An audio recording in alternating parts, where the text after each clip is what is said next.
Neste momento eu quero vos trazer uma breve reflexão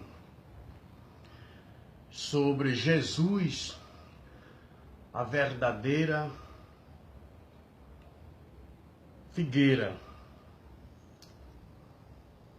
Em São João, capítulo 15, os versículos de 1 ao versículo 5, Jesus fez uma parábola para comparar a sua igreja, o seu povo, como uma videira. Sabemos que a videira, ela produz uva, e da uva vem o vinho. É uma árvore que produz fruto. E Jesus comparou da seguinte maneira, ele se expressou: eu sou a videira verdadeira e meu pai é o lavrador. Toda vara em mim que não dá fruto, atira e limpa toda aquela que dá fruto, para que dê mais fruto. Vós já estáis limpo pela palavra que eu vos tenho falado. Estais em mim e eu em vós. Como a vara de si mesma não pode dar fruto se não estiver na videira, assim também vós, se não estiverdes em mim. Então nós vemos aqui a possibilidade, segundo o que Jesus está nos falando nessa passagem, se alguém estiver nele e não der fruto, atira e limpa toda aquela que dá fruto, para que dê mais fruto. E ele diz que vocês já estão limpos pela palavra que vos tenho falado. Então, há esta possibilidade de alguém estar em Cristo, nesta videira, como aquele diz, e se não der fruto, ele tira e limpa toda aquela que dá fruto. Então, nós vemos aqui que há essa possibilidade de alguém nascer de novo e, no entanto, não produzir fruto digno desse arrependimento. O que vai dizer que uma pessoa se converteu, se uma pessoa nasceu de novo? É através dos frutos. O que é os frutos? Gálatas capítulo 5, a começar dos versículos 22, diz: mas o fruto do Espírito é amor, gozo, paz, longanimidade, benignidade, bondade, fé ou fidelidade e temperança. Esses são os frutos que devem ser produzidos na vida de uma pessoa que nasceu de novo. Nós vemos que o próprio Jesus criticou os líderes religiosos da sua época, que ele dizia que tinha por pai Abraão, quando eles estavam rejeitando os ensinamentos de Jesus. E Jesus disse que Deus poderia transformar das pedras filhos de Abraão, mas concluiu dizendo: produzir frutos dignos de arrependimento. Uma pessoa que nasceu de novo, ele deve ser mudado, as suas atitudes, seja pensamentos, ações e palavra, espírito, alma e corpo, O novo nascimento, ele atinge essas três áreas: o espírito, a alma e o corpo. A Bíblia diz: aquele que vos chamou é santo, e sede santo em toda a vossa maneira de viver. Então, há esta possibilidade de um cristão estar em Cristo e não produzir fruto digno de arrependimento. Porque o novo nascimento é um milagre que ele não se explica, mas acontece pela ação do Espírito Santo de Deus. Foi aquilo que Jesus disse para Nicodemo: necessário era ele nascer de novo. Ele não entendeu esse novo nascimento, esse processo. Ele questionou: pode um homem velho entrar no ventre de sua mãe e nascer de novo? Jesus disse: o que é nascido da carne é carne, o que é nascido do Espírito é Espírito. O vento sopra para onde quer, não se ouve a sua voz, nem de onde vem, nem para onde vai. Assim são todos aqueles que são nascidos do Espírito Santo de Deus. Não se explica, mas isto acontece. É uma ação do Espírito Santo de Deus que usa a palavra de Deus quando a pessoa escuta esta palavra e dá crédito, se convertendo, se arrependendo.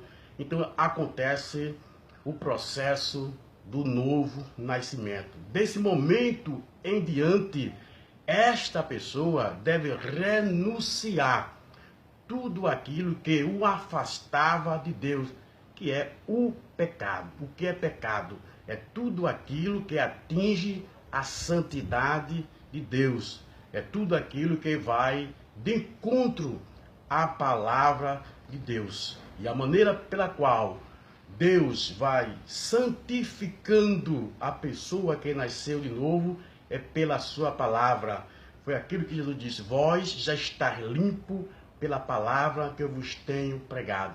Então ele já estava purificado, limpo pelos ensinamentos do nosso Senhor e Salvador Jesus Cristo, mas ele tinha um quê de viver uma vida de santificação, porque a santificação é o processo. A salvação, ela tem 3 estágios, né? A pessoa, quando se entrega para Jesus, então automaticamente ele foi salvo por todos os pecados que ele tinha cometido dali para trás. Então o sangue de Jesus Cristo purificou todo o pecado. Se ele morrer naquele momento, ele está salvo. Foi aquilo que aconteceu com o ladrão que estava lá na cruz do Calvário. Um se arrependeu, né? Lembra-te de mim quando entrares no teu reino. Quando ele questionou o outro, né? Diz: se tu és o Cristo, desce da cruz, salva a ti e a nós também. O outro respondeu: pai, não teme, estando ele na mesma condenação que nós estamos. Ou seja, eles estavam ali pelos seus atos praticados. Jesus era inocente, mas estava como um transgressor. E ele disse: lembra-te de mim quando entrares em teu reino, ou quando vieres no teu reino. Jesus disse: hoje estarás comigo no paraíso. Então, naquele momento, automaticamente, Jesus perdoou o pecado daquele malfeitor. Então, porque o ser humano vai continuar ainda nesta vida, depois do novo nascimento, então ele tem uma natureza pecaminosa ainda dentro dele. Quando ele se converte, aceita Jesus, esta natureza, ela não é extirpada, eliminada. Ela é subjugada na proporção que esta pessoa vai submetendo a obediência à palavra de Deus em uma vida de santificação. Então, ele não vive mais na prática do pecado como um hábito, mas por ele estar com a natureza em um mundo pecaminoso, estamos sujeitos a pecar e pecamos por pensamentos, ações e palavras. O apóstolo São João diz isso, que pelo fato de nós sermos filhos de Deus, nós ainda pecamos. Mas se nós reconhecermos nosso pecado, o sangue de Jesus Cristo está pronto para nos perdoar. No entanto, nós não pecamos mais por hábito pecamos, porque ainda temos uma natureza pecaminosa. Então, a salvação ela é do passado, porque todos os pecados foram perdoados no momento que a pessoa aceitou Jesus Cristo. Ela está sendo salva através de uma vida de santificação, enquanto ela estiver aqui no mundo com este corpo ainda. E ela será salva totalmente na glorificação, ou por ocasião da sua morte física, porque ele vai deixar este mundo pecaminoso e vai para o paraíso aguardar o arrebatamento da igreja. Então, quando a igreja for arrebatada, então os nossos corpos serão glorificados, né? Então, esse corpo que é mortal passará a ser imortal, que é corruptível, que se corrompe, que se envelhece, que está sujeito ao pecado, ele será incorruptível.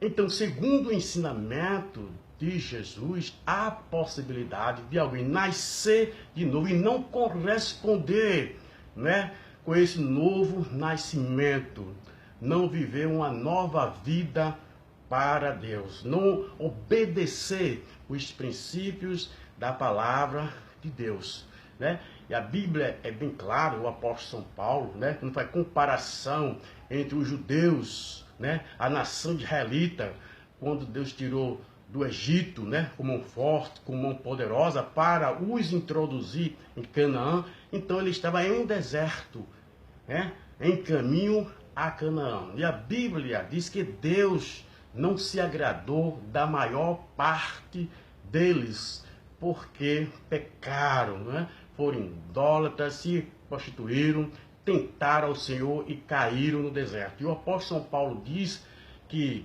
tudo aquilo que aconteceu com os israelitas é uma figura também para a igreja. Eles foram desobedientes, né? Eles eram ramos naturais, né? Um povo que Deus tinha um propósito para com eles, então eles foram cortados. E os gentios, que era jambuzeiro bravo, que não tem o direito de salvação, eles foram enxertados no lugar daqueles que foram desobedientes a Deus.